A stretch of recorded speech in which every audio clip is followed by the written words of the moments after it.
Can you believe we started Interview Boss in 2021? Not really. It's insane. That's a lot of episodes and a lot of hours of talking. Oh my gosh, it is. And if you're scrolling through all of our episodes, you might scroll straight past something that you really, really needed. Yes, we're always getting messages from people asking us to do an episode on something, and I'm like, we already have. So we've put together playlists to help you find the episodes that are exactly what you need, suited to your situation. They're all categorized. If you're applying for jobs, we have episodes about resumes, cover letters, job ads.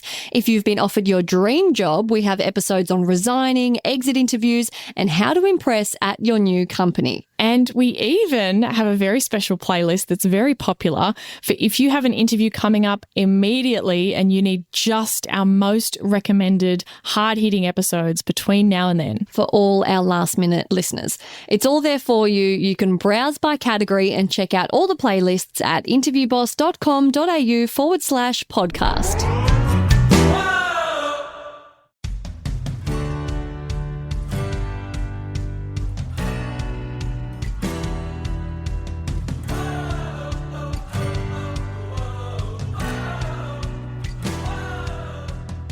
Hey everyone, and welcome back to Interview Boss. My name's Emma. I'm now a third-year journalism student who has teamed up with my sister to give you advice, inspiration, and support when you're looking for a new job. Sarah is a HR and recruitment professional, and together we're excited to give you guys all the tips, tricks, and behind-the-scenes knowledge to help you in your career. Hey, Em, and hello, everyone. Now, we are just brimming with ideas about what topics to bring you guys each week, and we needed some help narrowing it down. Yeah, that's right. We put out a call out in our Facebook group, and you guys wanted to hear about cover letters. So here you go. Your wish is our command. We are going to dive in to the scary world of cover letters. So starting off, I guess, what is a cover letter? Do people even read them? What's the whole gist? Give us some history. Yeah, so people often go through a lot of time and effort to customize a cover letter for every single job that they apply for. And it's sometimes multiple hours of effort for each job application. So I can understand why people wonder, does anyone even read this on the other end? And you're not really going to like what I have to say. The answer is sometimes people read them. It's not an always thing. Rude. Well, the thing is, recruiters are really short of time. And if you've got tons of applications, the cover letter is just another thing that you're going to have to look at. I would say recruiters always open a resume first. And your resume is definitely the area you should be investing the most time. That's the quick scan. And the cover letter they'll dive into if the resume looks good. But perhaps if your resume is crap, they're not going to bother looking at the cover letter.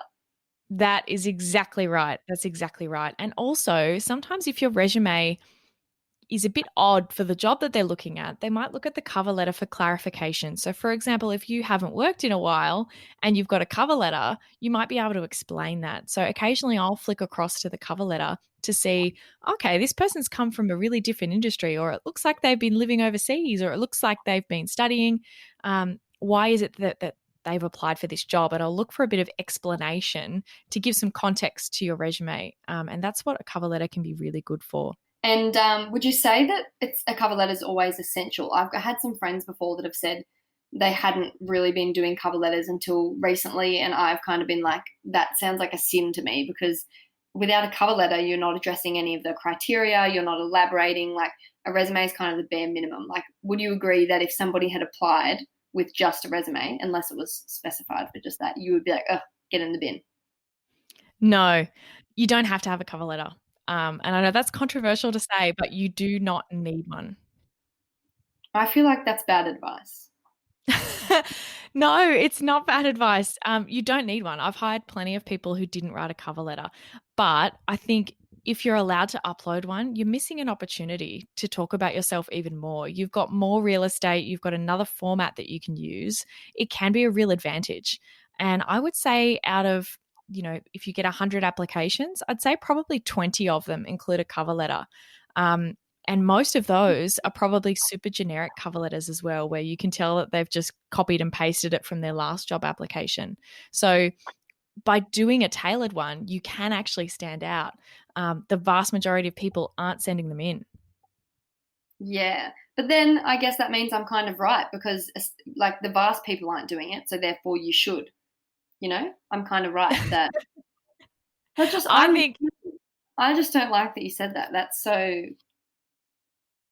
I think you can make I think you can make up your own mind. What I personally do is we'll talk about this on another episode, but when I'm planning my job search, if there's a job that I've really, really want to apply for and it's like a 9 or a 10 out of 10, I'm excited about it, I'll write a tailored cover letter for it.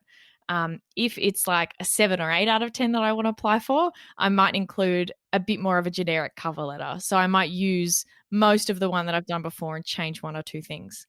If I only like 5 or 6 want to apply for it and it's like a maybe type thing, first of all, maybe you wouldn't even apply, but also maybe you just chuck in one with just your resume. That's a way to potentially go about it, and you can put the most effort into the jobs that you want the most.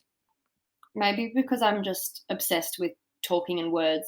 To me that just sounds like a crime to not spill out your whole life. Like I can't contain the vastness and greatness of who I am in a resume. Like, hello, I'm going to need an extra sheet to do that. So we can agree to If you're disagree. going for a writing job, I think you'd be really silly to not include a cover letter and Yeah. showcase more of your writing skills. And also, if they ask for it, like you have to include one. Yeah. But I think just because you see that box there, when people don't have one prepared and they're like, oh, do I just quickly type something in the text box? Like, if you're tokenistically doing it, just don't worry about it. It's not worth throwing something together or copy and pasting something in. You said just before, if they've asked one, you need one. Definitely. Yeah, you've got to follow the instructions on the application. Yeah, right. I don't see many jobs that actually require you to send one in anymore, other than kind of maybe government or something with a bit more regulation to it. They might ask you to respond to selection criteria. Every job I've ever applied for has been like, send in cover letter and resume.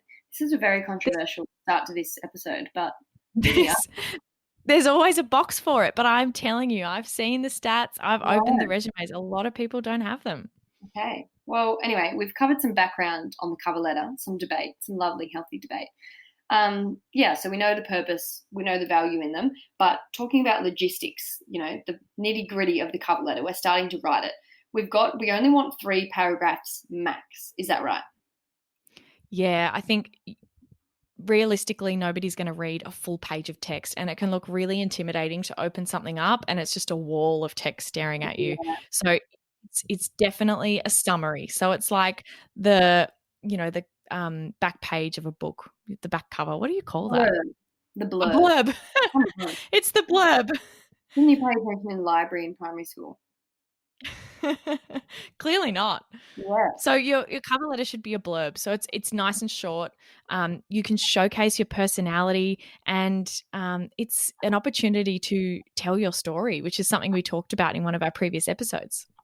Yeah, right. And another little tip we have is to, starting, we're up the top, starting the cover letter, find out the first name of the person you're writing to and include that at the top. It's usually a recruiter, not a hiring manager, reading your resume. And we have a little tip that if you can't figure out the name, take it off, because so you've told me it's really frustrating when you're the person accepting resumes and cover letters and they've got your name wrong. So if you're not 100% sure, if you heard them on the phone and they said their name, but you didn't quite catch it and you think you got it, don't write down the name and guess. And then it's addressed to someone and the person's reading it and they're like, who's that? Not me. It'll get you off. And also don't guess their gender. Like, that's why I say use their first name. If you happen to find out that it's so I had a colleague, shout out to Bex, and she would constantly get Dear Mr. Bex. So there's no need to put Mr. on there at all. If you were working in a job, you wouldn't write to your boss, Dear Mr. Smith. You would say, Dear John, Dear Andrew, whatever it is. So definitely use the first name. But if you don't know what it is, some people do, to whom it may concern. No, to whom it may concern. To the hiring manager. Just take it off. You don't need it. If you don't know who you if we don't know, just start writing. Right. Okay, sure. So we've got 3 paragraphs max. We know how to address it. either with their name, or if we don't know the name, nothing, just start writing. And next, it's a conversational tone, right? It's not an academic essay. It's meant to be conversational, like you would speak out loud describing yourself. Yeah. So I think particularly in the first paragraph, this is your opportunity. And I like to break down the structure of a cover letter into 3 different sections. And the first paragraph is your story. So if you haven't listened to the episode of storytelling, you should go back and listen to that first, and then come back here so that you know how to tackle this. It should be the way that you'd talk to a friend. Give context for those things that might come up when they open your resume. Have you moved? Are you a girl from the country, looking who's moved to the big Wow. city? Yeah.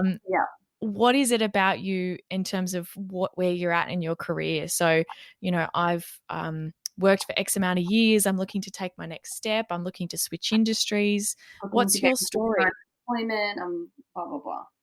Exactly. Recently graduated, whatever it might be, I'm coming back into the workforce. And that first paragraph is a really quick summary of why you're applying and show some personality. Tell your story in that first paragraph. So in our first paragraph there, we're telling our story, we're giving context, we're introducing ourselves. It's a little nice introduction. Hey, Interview Boss listeners, if the podcast just isn't doing it for you and you need way more help to prep for your next interview, we have the perfect thing for you. Interview Academy. Em, tell us all about it. This is huge. This is the love child of Sarah after doing hundreds of one-on-one coaching sessions, finding out what people struggle with the most, common mistakes. Sarah has created the ultimate course that you can do in your own time, self-paced, heaps of modules, videos, interactive quizzes, a workbook that will become your Bible by the end that you can take with you into your interview, because if you're a long-time listener, you know that we endorse taking notes into your interview. It's a game changer. Check out more about it at interviewboss.com.au/interview academy. Moving on to the second paragraph, we want to talk about why this role in particular you're interested in. For example, did you get a referral? Did you hear something good? Are you a customer? Do you think they have great culture? Did you see an ad that you really liked? The industry? Is it in a location? You really want to get specific about what appeals to you about this. Tell us about that. This is a great opportunity to highlight any connections that you already have to the company. So, a friend of mine works there. I've seen an ad from you guys. I'm a customer. Being a customer is a really good one. If you actually have heard of the brand before, but also even if you haven't heard of the brand, why did you apply for that ad? You could have applied for every single ad. And again, this is why I think if you didn't really like the ad that much at all, maybe don't bother with a cover letter, because it's going to be really, really hard for you to say, why did you apply for this ad in particular, if there's not really any reasons. So it's much easier to go through this cover letter process if you're starting out writing it for one that you're really, really excited about. What was it that caught your eye? Was it something about the culture that they mentioned, or something about the opportunities that they mentioned for training or something like that? Or, the company name itself. Definitely. And then we want to go into highlighting 1 or 2 main skills. And so for this, you would refer to the requirements section of the ad, what they're looking for to help. So you want to take the specific criteria they've given you, talk about that with specific examples and your experience. I guess you can use a bit of our guess what, prove it, so what method in here as well, a little bit. Absolutely. You're bringing that back from the resume. Yeah. And I would suggest that if they say something in the ad is highly desirable or highly regarded or something like that, where it's not a requirement, but something they're going to be really excited about.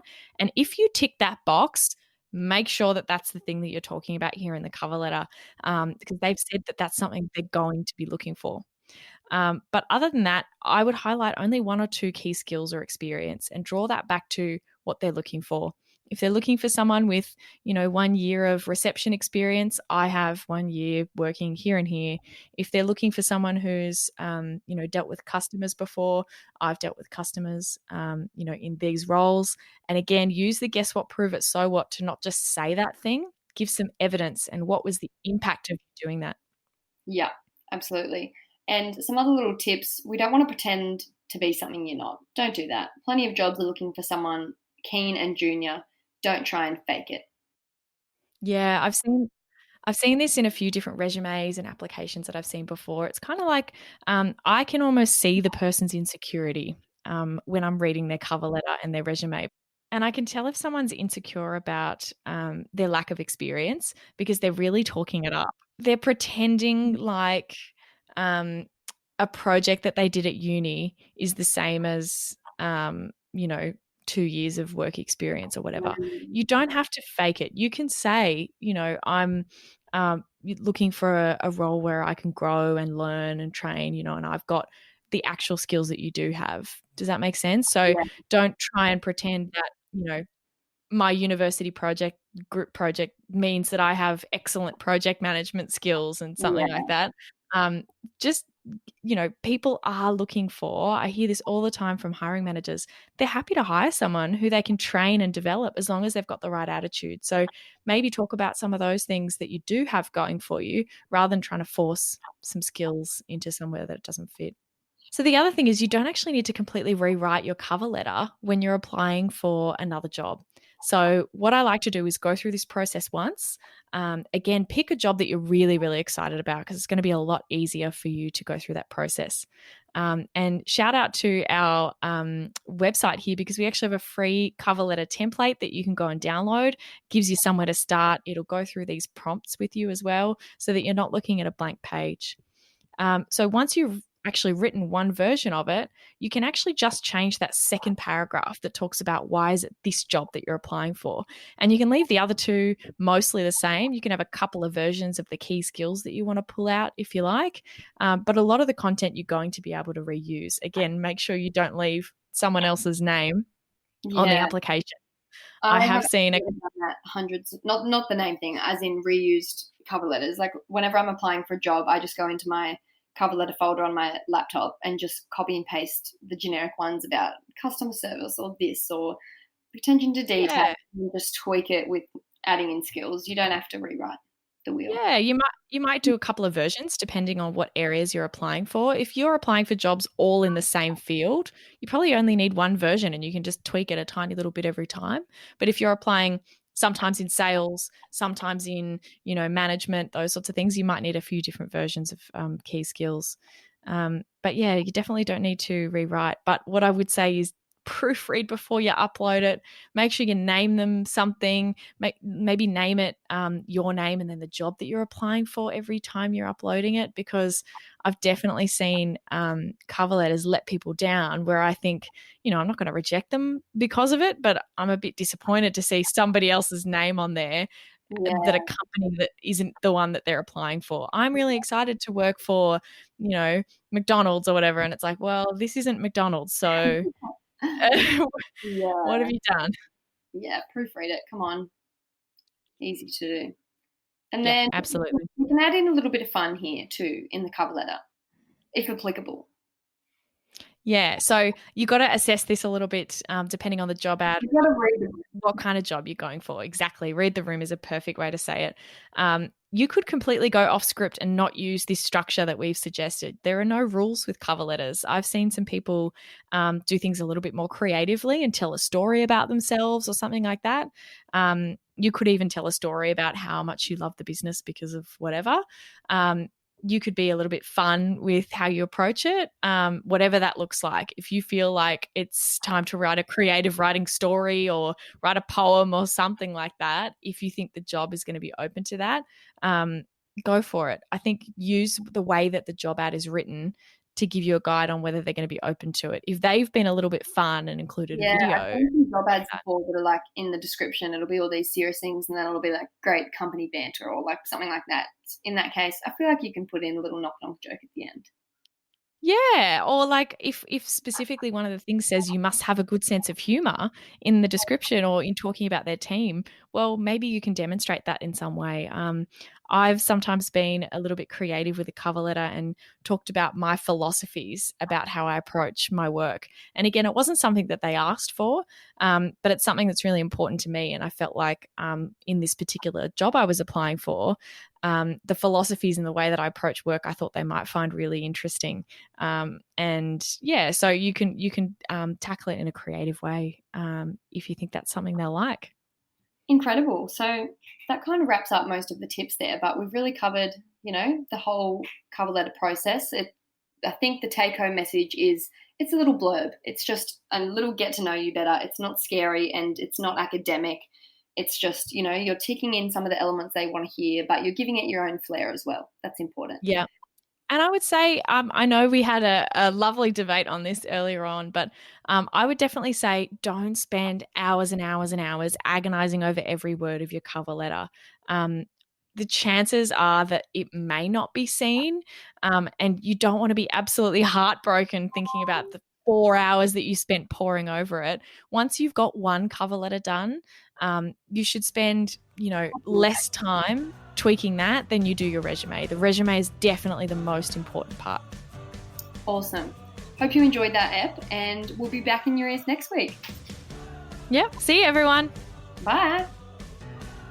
Thanks so much for listening to Interview Boss. If you want to hear more from us, make sure you hit subscribe. We're a new podcast, so if you liked this episode, we'd really appreciate it if you could give us a review so we can help even more people. For more advice, inspiration, and a supportive community, join us in the Interview Boss Facebook group. If we've been your job search besties and helped you in some way, there's a cool way you can support the show. Shout us a virtual coffee. We get a huge kick out of reading all of your success stories. Head to buymeacoffee.com/interviewboss and shout us a cuppa. If you keep us caffeinated, we can keep the content coming.